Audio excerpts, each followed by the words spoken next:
Gara e radhës ishte ajo e vitit 2019, por ishte një sfidë pa shumë histori. Demokratët pas djegjes së mandateve dhe një seri protestash morën një vendim tjetër ekstrem, bojkotimin e zgjedhjeve.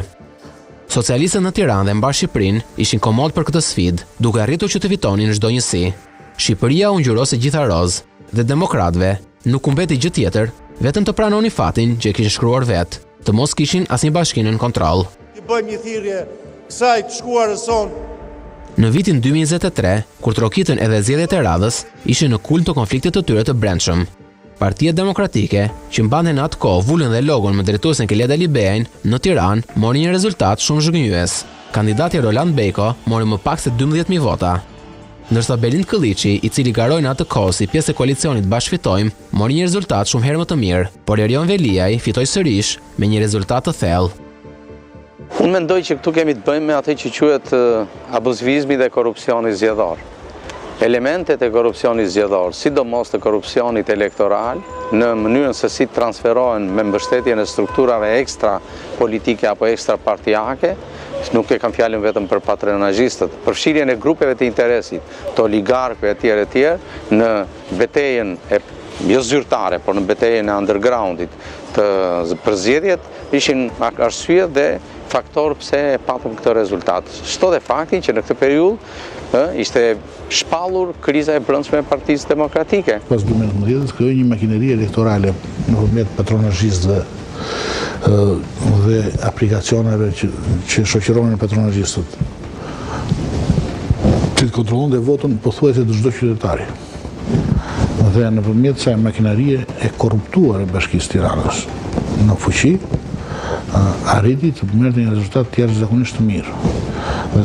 Do të kemi parasysh që lufta u bë edhe në degët e Partisë Demokratike. Veliaj fitoi, por mandati nuk arriti ta gëzonte deri në fund. Pas denoncimit për parregullsi në zgjedhje, demokratët nisën serinë e denoncimeve dhe protestave poshtë zyrës së tij, duke kërkuar dorëheqjen. Dorëheqja nuk erdhi kurrë, por Erion Veliaj u dorëzua para drejtësisë. Në 10 shkurt, zyrtarët e BKH-s mësyn në zyrën e Veliajt dhe shoqëruan për një qeli. Socialistët rezistuan për 7 muaj, por në fund vendosën që ta shkarkojnë Erion Veliajn. Pasi mbaruan punë me Veliajn, socialistët nuk u menduan gjatë dhe nxorën në fushë betejë Ogerta Maraseliun. Ndërsa demokratët dhe opozitarët u menduan më gjatë, nisën një seri takimesh dhe në fund vendosën që të mbështesin kandidatë pavarur. Dëshira ishte shumë figurave publike, por në fund pjesa më e madhe e opozitës vendosi që të mbështes aktorin e njohur Florian Binaj, i cili në repertorin e tij të humorit kishte për një kohë të gjatë edhe imitimin e Edi Ramës. I mandatuar nga Partia Demokratike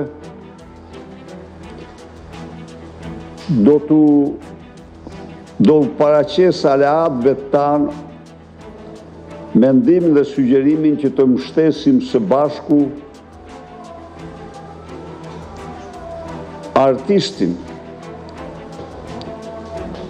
e mirënjohur zotin Florian Binaj.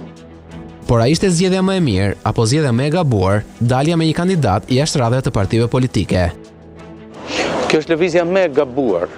Humbja e kohës për ta paradeklaruar kandidatin përfaqësues të opozitës në zgjedhjet e Tiranës, në zgjedhjet e parakohshme për Tiranën, është një lëvizje taktikisht dhe politikisht e gabuar, sepse shkrijuar një perceptim në elektorat që forca kryesore e opozitës dhe grupi koalicionar i opozitarizmit nuk e pas ka një figurë të është dashur kohë, është konsumuar dhe humbur kohë, shto dhe faktin që në kjo kohë e mbetur